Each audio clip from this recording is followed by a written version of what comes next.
it's nice with the actual small, so it can be much more informal. We're going up. I know. Well, going up against some tough competition. Yeah, I know. Another breakout. It's fine. I mean, I'd rather much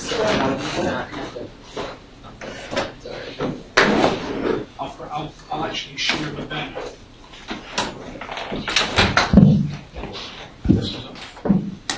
I don't know if it can be. The switch is on top between the two. Oh, thanks. I'm losing my voice. Getting over a cold.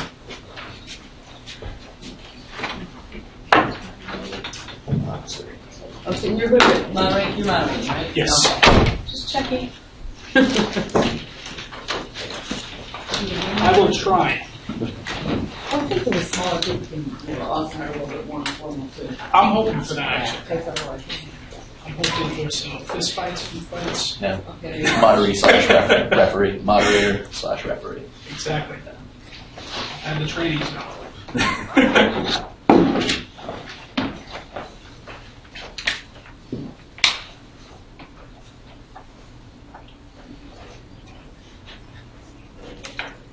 Alright, so it's actually 1:41, so Maybe we should wait for Ben to get back That's to right. the restaurant.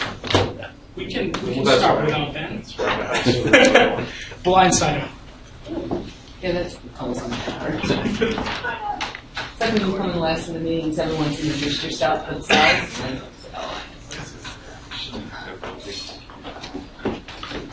Straight back.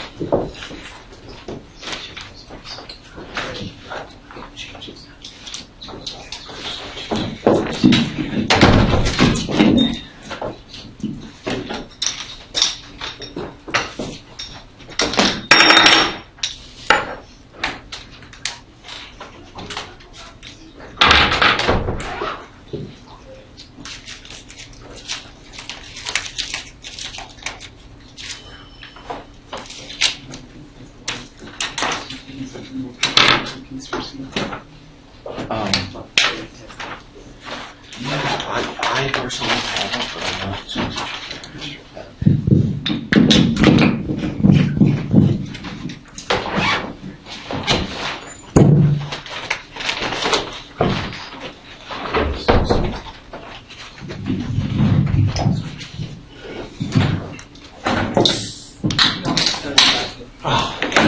It's almost the hour, right?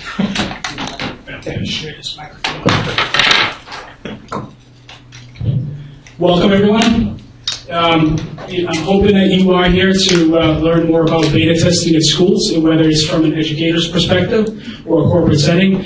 I'm actually very privileged to be sharing a table with a group of very distinguished people, which represent a multitude of perspectives. We've got a legal perspective, we've got an instructor and educator's perspective, as well as as an ed tech startup perspective that we hope that you will find valuable as we take this topic for discussion.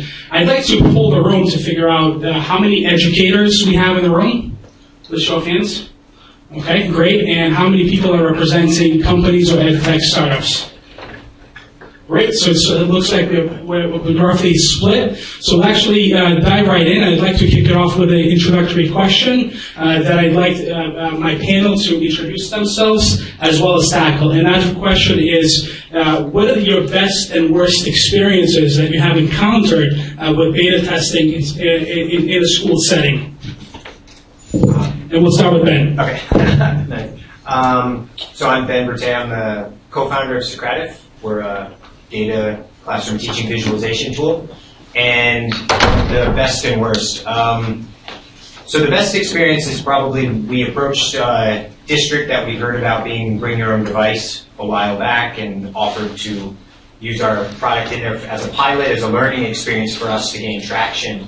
And that actually turned into a district sale.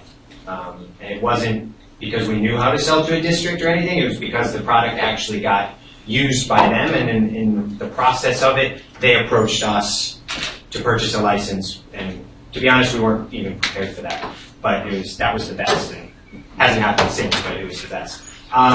The worst experience, anytime the technology does not work the way you planned for it to go is the worst experience. So part of that beta testing is you're trying something that you've tested on your own network and you've tested with yourself, and maybe you've done scale testing on your servers and such, but the worst ones are anytime you get the feedback that you gave them a product and it didn't work the way you wanted it to, and it's what beta testing is. It's that risk, but it's an awful feeling. So I'd say that's the worst. Imagine. Yeah.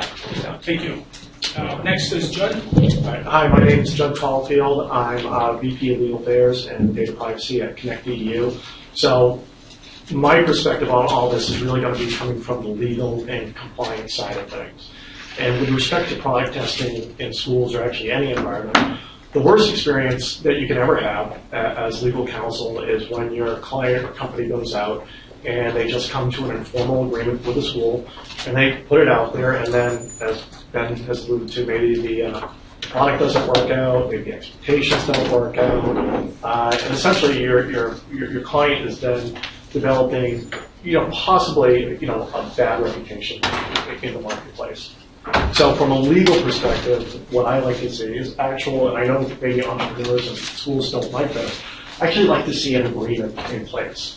Because it's not always going to be on the entrepreneur and the company to perform every single obligation under the sun in the beta testing. You're going to need to have to work with the teachers, with the school system. You're going to need to get feedback from them, and you're going to want to have certain obligations, not onerous obligations, but obligations of participation and feedback. So the agreements or the testing that I've seen where it goes horribly awry is when it's sort of done on a name and handshake, and you just go out there and it blows up. It can still blow up, but if you have the right agreement in place, if you have the right expectations, and if you're working with the school to actually develop something that's going to be useful to the teachers and to the students, if the technology isn't absolutely perfect, at least you have mechanisms in place to allow for, an update, maybe a second trial, maybe something, so that you preserve that relationship and you actually get the testing and the feedback that you want. Great. Thank you, Judd. Shelley? Hi, and I'm Shelley Chamberlain, and I've actually been in the K-12 education arena for, I'm not going to even say how many years, but I was a special needs teacher, I was a middle school teacher, and then I worked in Lexington and Newton Public Schools as technology director. And now I'm doing what I call my encore career, because I retired from Newton 2 years ago, and I'm working as executive director for MassQ, Massachusetts Computer Using Educators. So with that said, I'm going to pull back a little bit from my experiences working as a tech director and I always loved to beta test. So if I were here still as a tech director, I would be the one raising my hand. Yeah, I love to do that. So I'll just share quickly the worst and the best. But I think the first thing to say is what we really try to do that I think is so key is whenever we did some beta testing, it was because it was an educational need we had. We really tried to look at what we couldn't do. Did I think this product might help us do that better? And then go from there. So at least we always tried to have some kind of success, and I think you can make lemonade out of lemons if you start with that premise, even if it doesn't go right. So the worst thing we did was we did have, it was going to be testing some science simulation, and we knew we kind of needed that for kids to understand science better rather than just reading it in a textbook. What happened was we didn't really have the right equipment, and we really didn't check that out well enough ahead of time. And also our network at our school part was very network intensive, and we hadn't realized it. So we had everyone excited to do it, and then the teachers, it just kept failing. So we really didn't look, we looked a lot at the software, but didn't look hard enough at the hardware would it really support this. So that was, I guess, the worst experience. And the best was, of course, that was a few years ago now, a lot of it's web-based. So our best one was we beta tested something on how to do graphing with kids, because kids didn't understand it. And this was building in a lot of supports for special needs kids, so they would be able to use it. And it actually was also at the high school level.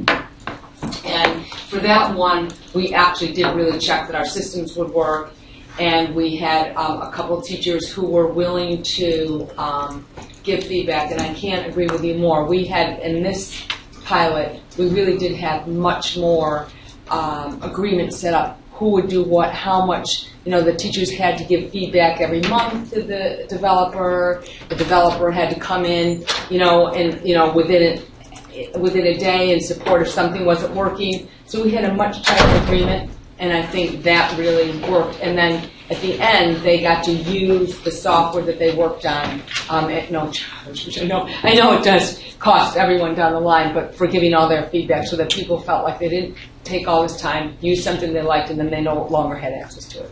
Great. Thank you, Shelley. And Greg? Hi, I'm Greg Schwanbeck. I'm a physics and astronomy teacher at Westwood High School. And my best experience with beta testing was with a company called Gather Education that I actually met at last year's version of this conference when it was Ed Tech Up. And it was a great experience because their product, which was a virtual classroom tool, was a perfect match with my classroom. It satisfied a need that I had in my classroom, and I could tell right from the get-go that it was going to mesh more or less seamlessly with my class, my curriculum, and what my objectives in the classroom were. So that was one factor that made it a great experience, but more importantly was that I was in very early. I was actually their first beta tester, which we had a couple rocky moments, but overall, all of the feedback that I provided, or a lot of the feedback that I provided, turned into adjustments and improvements with the product. And being able to see my input having a result really made me feel like the effort I was putting in was valuable, and it also made me feel like I was part of a team. And I kind of bought into this team mentality where it was no longer I was beta testing their product, but I was the first trial of our product. So that was a shift in my mindset that in the end, when all was said and done, improved the teaching and learning in my classroom. My bad experiences with beta testing, I actually don't really have any bad experiences with beta testing, and what I mean by that is that I've had lots and lots of things go wrong, but nothing that I can really identify, oh, it was the beta in particular was the problem there. Things go wrong in my classroom every day, every class pretty much, and some of them are technology related, some of them aren't. Even very well-established technologies that are out of beta, YouTube, Google, those sorts of things sometimes fail me just the same way that some of the lesson plans that I've decided, I've got a paper-based lab that I think is going to be great, and it totally fails. But I think it is important to keep in mind and not to get discouraged when things do go wrong, because teachers and students sometimes make technology out to be the scapegoat, and they say, oh, well, something went wrong in the class. I was using technology in the class. Darn you, technology, this never would have happened if it wasn't for you. And so in that sense, everything I do in my classroom is beta testing, because it's constantly buggy, just not necessarily in a technological sense. Great. Just a follow-up question. So, and that's a great story, and I think it's probably rare that the beta test doesn't go right in all cases. So, would you say that your involvement? You mentioned that you like to be able to kind of build this team, providing lots of feedback. Do you think that that approach from an educator perspective helped the beta test be successful? Absolutely, absolutely, because it was something where I was really thinking critically, not just about how I could improve it for my classroom, but how I could improve the product in general. And I'd come up with ideas where I'd say, oh, this feature here, I don't think I would use it, but I could imagine if I was a history teacher, it might be nice to have this. And I think that's something that they wouldn't have gotten out of me if we hadn't felt like we were all working on it together. And I think that that's something that the entrepreneurs in the room could could keep in mind is that the motivations for teachers and educational professionals are very different than the motivations for people on the business side of things. And teachers, the best teachers are teachers who share a lot and who are really passionate about collaborating and working together with their colleagues to get what's best for their students. And what that amounts to, in short, is that teachers have all kind of drank the team Kool-Aid, and they're really gung-ho about being part of a group and pushing for greatness. Great.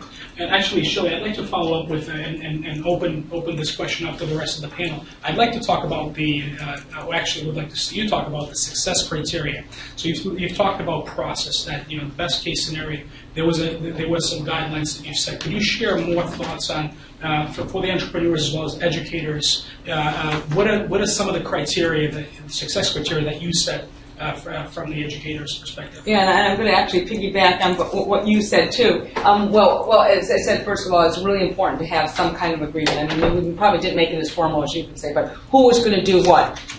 How many times the teacher could give feedback, or would give feedback at least, and how many, and the reaction time of the developer, so that we weren't waiting, if we weren't understanding something, we weren't waiting 2 weeks to hear back, because you're in the middle of the process.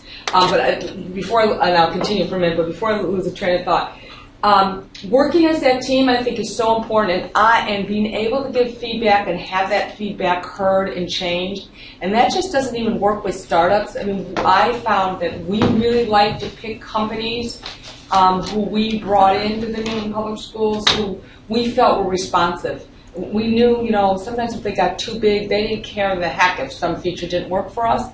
But I'll use a specific example. I don't know. We used Follett for our automation system, and I've used them for many years as a wonderful example of when we found things that we really didn't think were working well, or features we wanted to add, we would actually give it to our rep, and within usually the next or two times when they did some modification. So within the year, usually, we would see some of the things we asked for.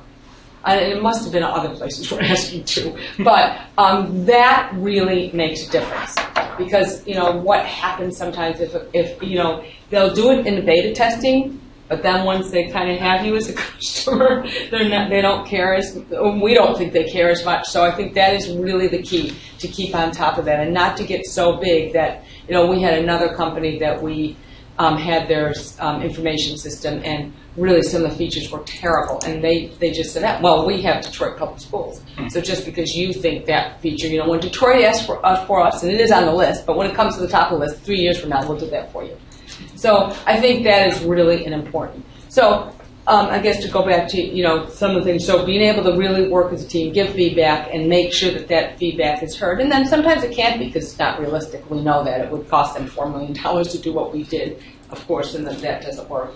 And I really do think it's all about expectations. It's also about getting the right kind of teacher who really wants to do this. Because on occasion, people have been talked into doing it, and then it's not good.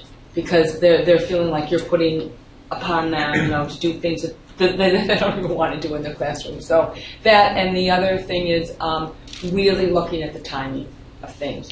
So, for example, if I don't know, someone mentioned about if someone wanted a beta test, but Dan Callahan, don't come in the last 2 weeks of March, because that's all MCAS testing. Really being careful about working with the educational partners, saying when is really the good time. Don't having people beta test, for example, in the beginning of a school year is terrible. Having them during MCAS is terrible. June is probably terrible. So looking at the rhythm of the school and really working that out, because sometimes you don't think that, I need this product out, next month, so I really want to do it now. But then you're just doomed to failure. So trying to find all those points, and I think you get better at it as if you do more of them. and I'm sure other people can add. So Ben, I'd like to perhaps move to you, and then Jude will move to you for the more legal perspective. So perhaps can you expand on it and maybe talk about some of your success criteria? You mentioned that you were able to convert a beta test to a sale. Right. So are things like that from an entrepreneurial perspective, your success criteria, and what are the others? Yeah, it depends. I mean, I think there's two types of beta tests that we're hearing about, and all of them do need criteria around why you're beta testing. There's the beta testing of just, we're a young company and we're trying out new functionality all the time and we want to put it live into a classroom, get hands on it, get teacher feedback on it, find out if it works the way we thought it was going to work, if the classroom experience is richer because of it.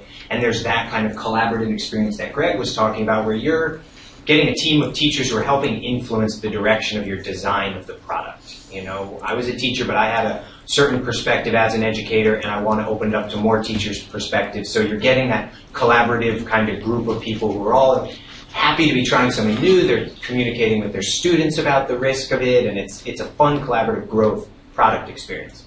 Then on the other side, you have the one where you're working more with school administrators, and you're actually trying to convert integration into their school. And so you need to set success criteria for a couple of reasons. One, you need to set them so that you're confident for all the time you're investing in putting a product into their school that they will in turn think of you as a potential customer afterwards, and that you've talked out how much success and what type of rating do you need from your teachers in order to move forward in the sales process. So we feel confident that that's been negotiated up front, that if 85% of the teachers are happy with this, then we will move towards a sale.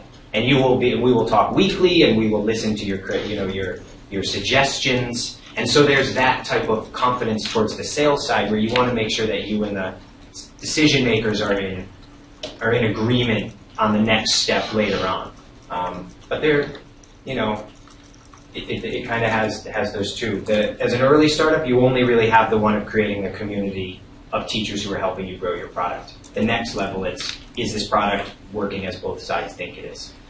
So, that's ours.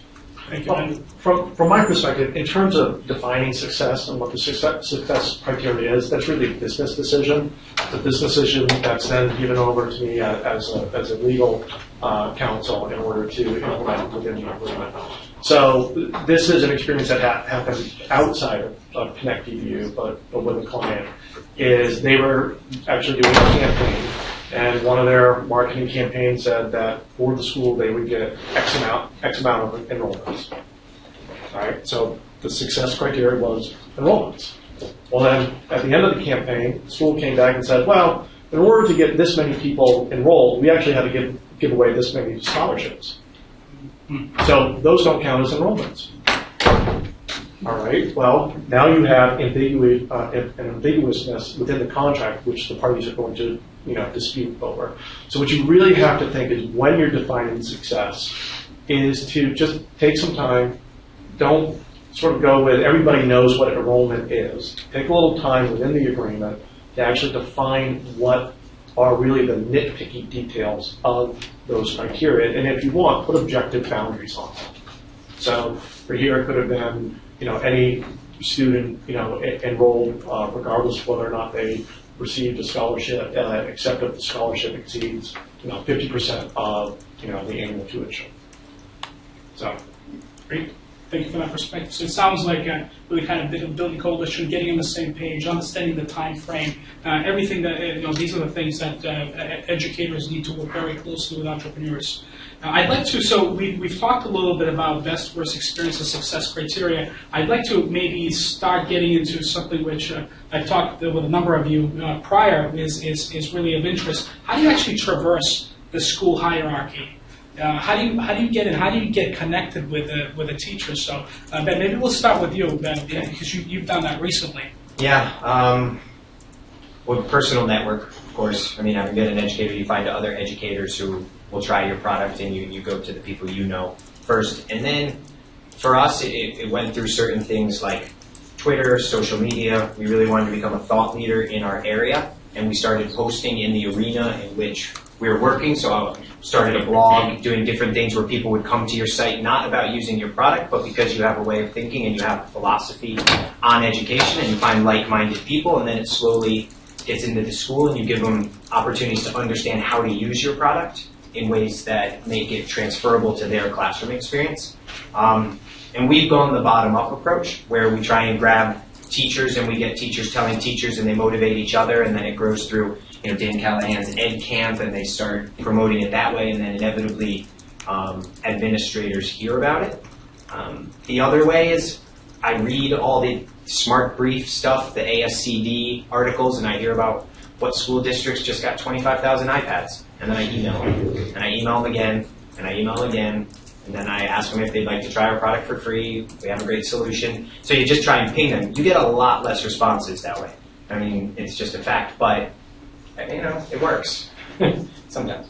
Great. So hearing that, I'd love to hear the flip side perspective. Any tips for entrepreneurs trying to work with schools and trying to penetrate the school network? Well, I'm lucky enough to work in a district where the administration is very supportive. So if I, as a teacher, want to implement something in my classroom, I can go up to the administration and they'll approve it. And so at least in my district, reaching out to individual teachers works.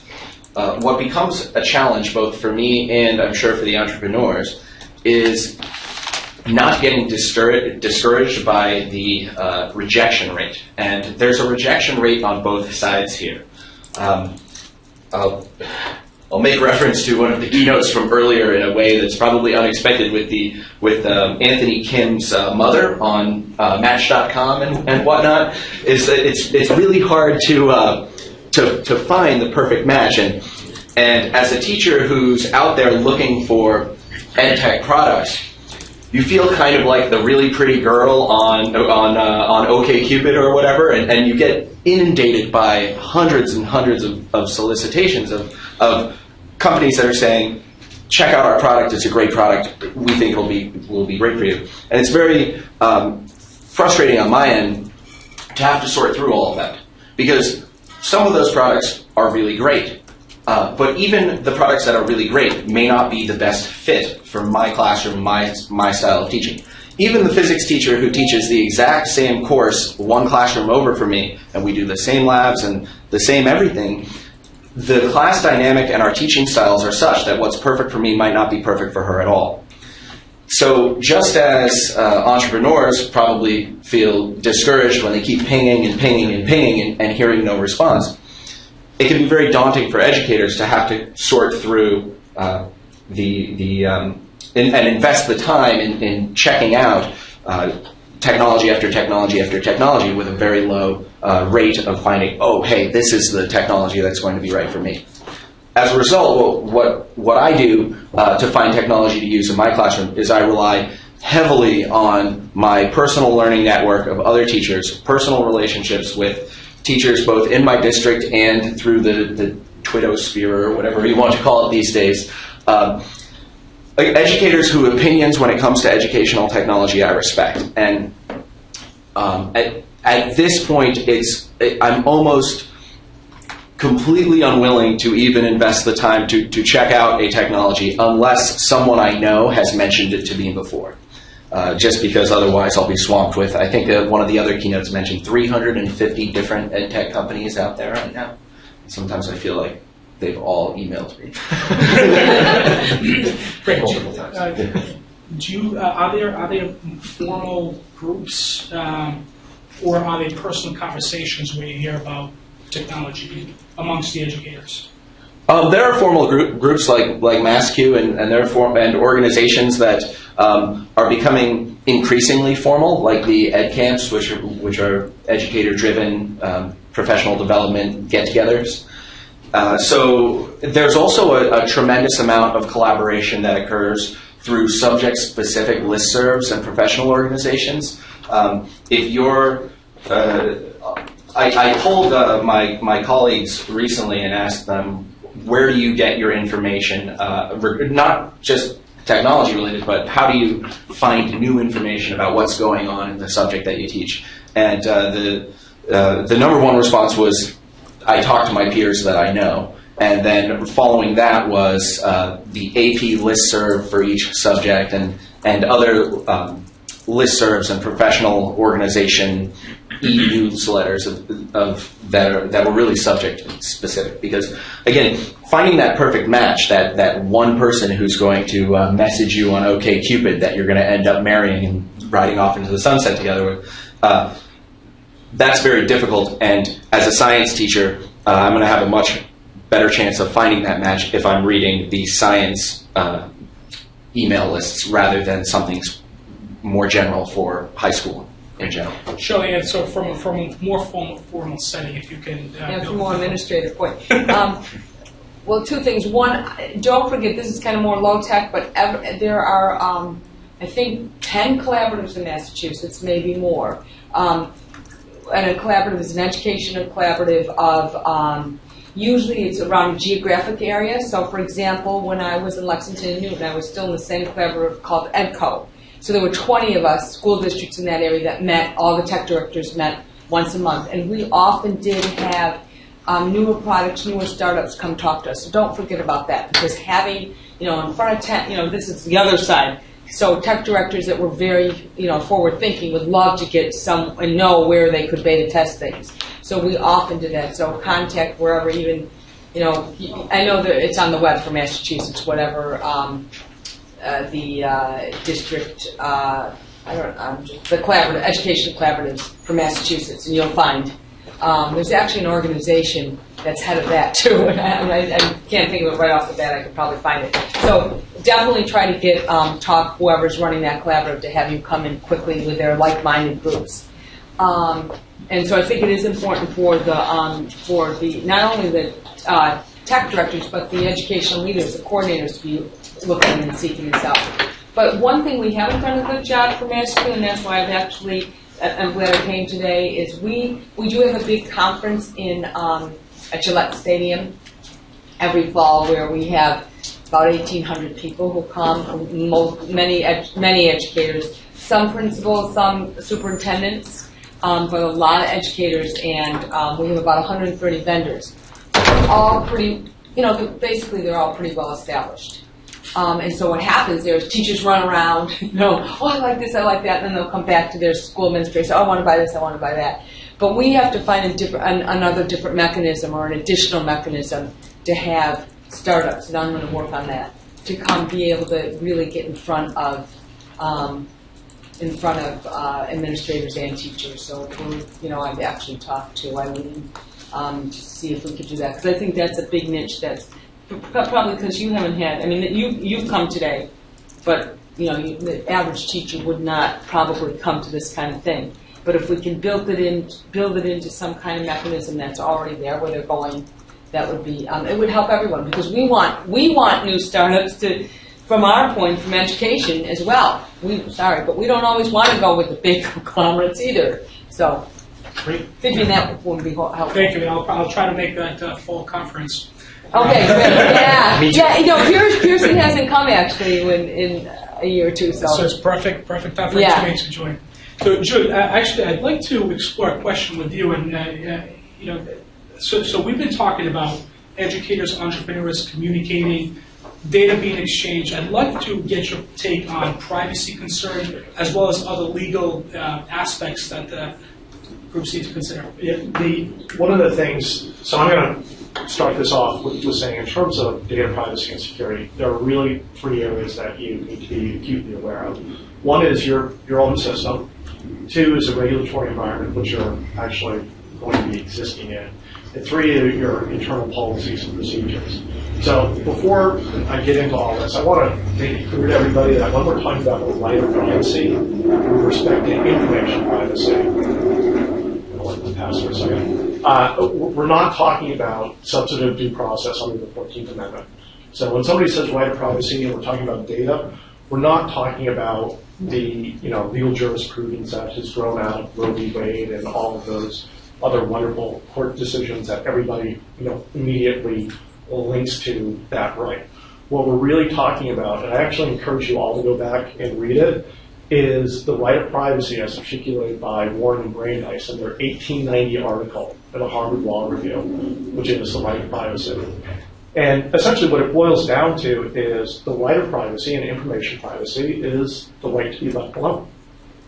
So when we're protecting data, it's not that we can't use data, it's not that we can't use it for our business purposes, but we're really trying to protect the individuals, students, from being bothered by, say third parties. So what you want to have in place is you want to have a secure system. Now this is going to help you also when you're approaching clients, because clients are going to be acutely aware of FERPA requirements, they're going to be aware of COPA. So for ConnectEDU, we have a SAS 7002 audit performed on an annual basis.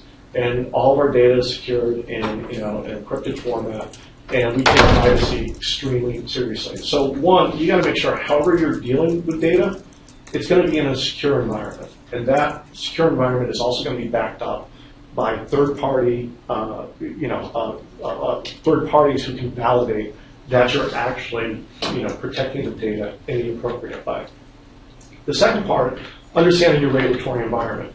Now, I don't know how, where everybody is existing, but when you're dealing with schools, you could be, if you're in the elementary school, you're right in COPA. So you have to know the regulatory requirements around COPA. You have to understand what PII is under COPA. You have to make sure you're managing your data internally and externally in a way that's going to satisfy those requirements. Now, when you move to middle school, too, you could be dealing with both COPA and FERPA. You'll be dealing with FERPA throughout the continuation of education. But you have to understand what those requirements are.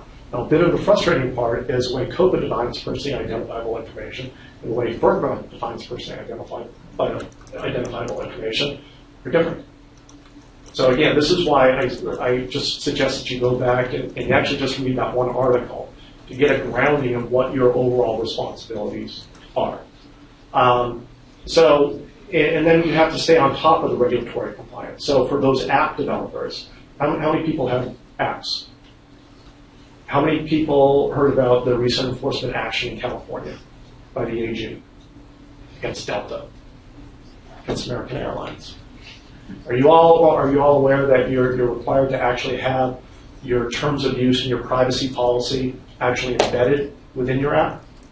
You can't have them linked to an external website. That is a violation of California law. Now, you all might be thinking, well, why should I care? I'm in Massachusetts. I don't have any customers in Massachusetts. Yeah. Well, the problem is that California's law doesn't apply to downloads in California. It applies to California residents. So if you have a California resident who's in Massachusetts, downloads your product, then you're now subject to California law, because every state has what's called a long arm statute. They consider that breach of their data privacy standards a tort, and they now have personal jurisdiction over you, which is about $5,000 per download for a non-conforming app. So these are things that when I hear about them, and I know we have apps in production, I actually walk across the floor to people. I like to say, all right, this is a new requirement. You have to get this out. So because a $5,000 download, if you all of a sudden have an app that starts to take place, whether it be the app development marketplace that ConnectEDU is developing, or if you're putting it on Apple, and it starts hitting, and you get 1,000 downloads. Well, it could be that could be $50,000 in California. Now, as you're growing, and as you're growing, and as you grow as a company, that target from regulators is going to get bigger and bigger and bigger on your back. So you have to know the regulatory environment you're going to be existing in. Now, the last thing is also for entrepreneurs, is you want to have the right policies and procedures in place in your organization. So that means actually having a data privacy and security policy in place. And now, from my experience at Ropes and Gray, that does not mean you have a sheet that says, our policy is to comply with all HIPAA regulations, and then bind all the HIPAA regulations into one booklet. That doesn't work. You actually have to have something that you're actually going to follow, you're going to implement, and you're going to revisit from time to time throughout the year. And I'm also going to tell you why, as a growing company, you need to be concerned about these things, because as you go and you're going to be looking to seek partners, it might be ConnectEDU in our marketplace, it might be Houghton Mifflin. You might be looking to get angel fund investing, VC investing, and maybe eventually PE investing. they're going to have somebody like me do diligence on it.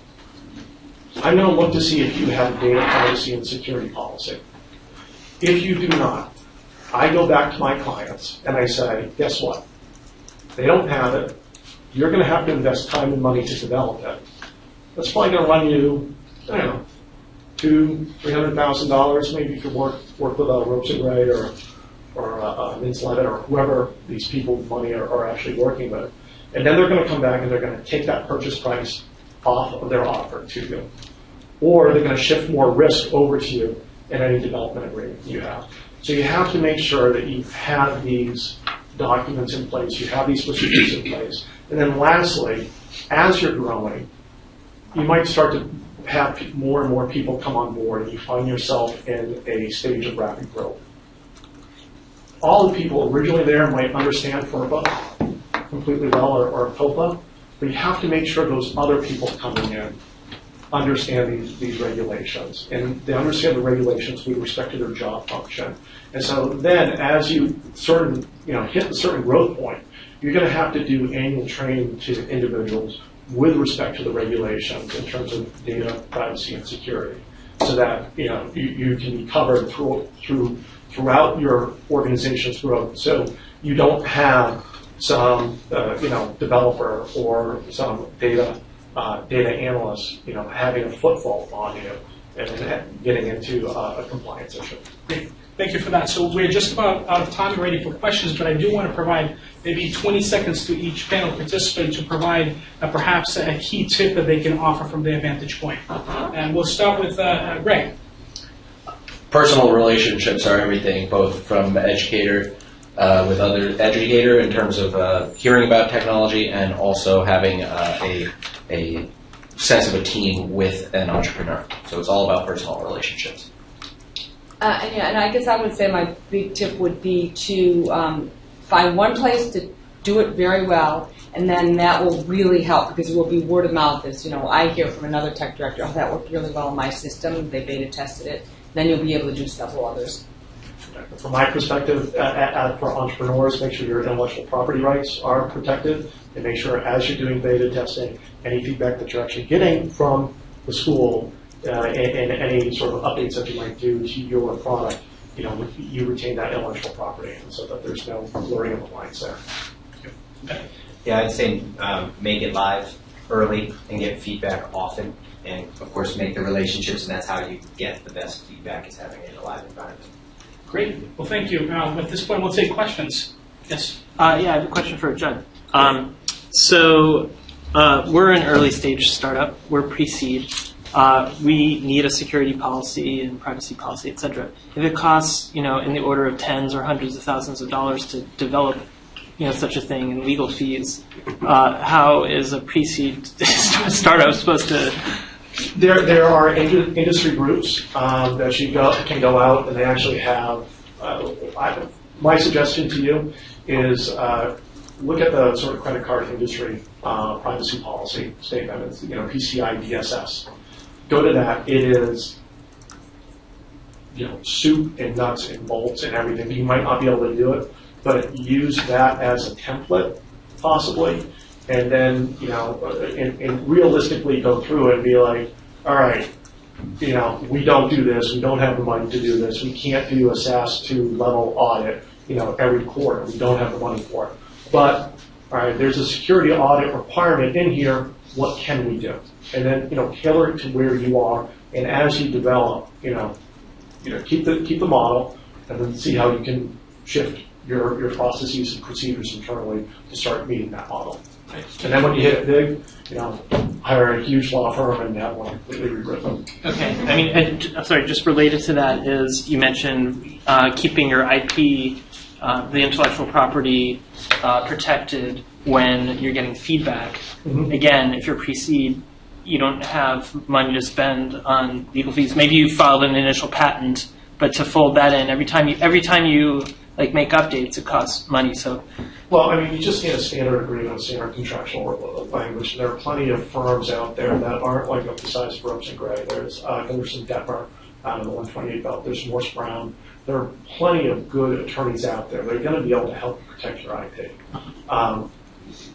So, and this is an aside, but as entrepreneurs and startups are working with developers, this is where I see the most flip-flops.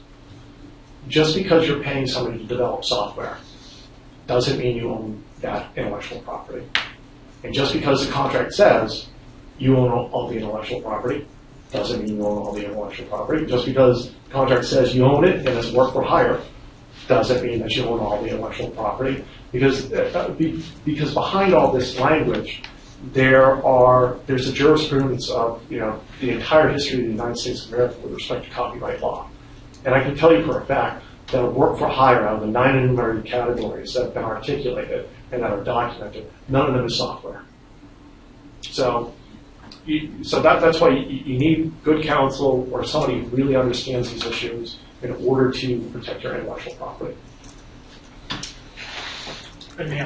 So yeah, I actually work for a company that does a lot of QA on software products. So I have a two-part question. One is, where in the process are you typically trying to get the feedback from the teachers? And secondly, how bug-free do you expect the software to be at the point when it gets into the hands of the teachers to do the beta testing? Well, I'll take the second part of the question first. We understand it's beta, and we understand bugs are going to happen and things aren't going to be reliable. But I need to be able to expect that the software is going to work for, I would say, 90% of my students 90% of the time. And I think that you might think that, well, what about that 10% that's getting left behind? I thought we had no child left behind, right? Well, frankly, if I could effectively teach and really, really get through to 90% of my students in any given class, that would be a great class. It's a challenging thing to reach everybody. So I would say, I need to be able to see the product demonstrated. I need to try it out on my own. I need to try it with maybe 2 computers running so I can see a teacher view and a student view if it has that sort of thing. And it needs to be stable enough for the rigors of the classroom. And I forgot the first part of the question. First part of the question is where is this happening in the process? I guess this would be more for the product teams. Sure. In terms of, when are you starting to get feedback from the teachers? Yeah, we do a lot of in-house testing. We do a lot under load. But what we can't replicate is for example, the internet connection within a school environment and the drag on the system and the latency and the time from a student click to the data being transferred to the teacher app. So we send it when we're confident that everything works in the environment we've tested it. We're not going to send something with a bug because then we're not getting valuable data back from the testing environment. We've tested it in smaller scale, under load, different times a day, and we don't want to mess up relationships that we're building with the school environments because they're so valuable to us in that feedback loop. Greg can't give us good feedback if something's not working and we know it. So he said 90%. We're always 99% confident that it's going to work. If we have bugs, we're still going to fix it. Okay. It doesn't mean that the feature has to have all of the power behind it that we want it to have. So maybe we test something, a lighter version, earlier, but we know it works. And then we build up to the full power feature, and that's how we scale it. It's not go to the full power that's 50% working and see, because that doesn't do us any good. Right, but the assumption is that the product they're getting is going to be as close to finished as possible. We think it's done in that version. But what we know is we want to be able to iterate on the version of it and maybe add enhancements, not rework that build. We want it to work as we expect it to. Okay, makes sense. Senji? So it's a question for the educators and Judd as well. I've worked at a large educator establishment organization, and I'm an entrepreneur as well. And I'll be very candid, even at the establishment, when legal came to us with COLA or requirements and changes, having led some departments, it was very hard to comply with those, even at a very large establishment. Never mind as an entrepreneur. You can imagine how challenging it might be, even to first understand, yes, we could have the legal backing of Mintz Levin or Wilma Hale or whoever. It's still compoundingly hard. So the question then for the educators is, how willing are you guys particularly when we are doing a pilot or a beta or whatever you want to call it, more likely than not, it's a free product, as you are well aware of, right? The big sale happens when we transition from pilot to something else. How willing are you guys to not have all the fancy schmancy things that Judd was talking about? Because the reality is, it's not like we don't want to comply. It's just practically hard to do so, in such a pilot-like setting as that other individual attested to as well. So it's a question for educators. How serious are you guys about, full FERPA compliance, how often you're audited for a pilot implementation? Well, I mean, I have to say, we did look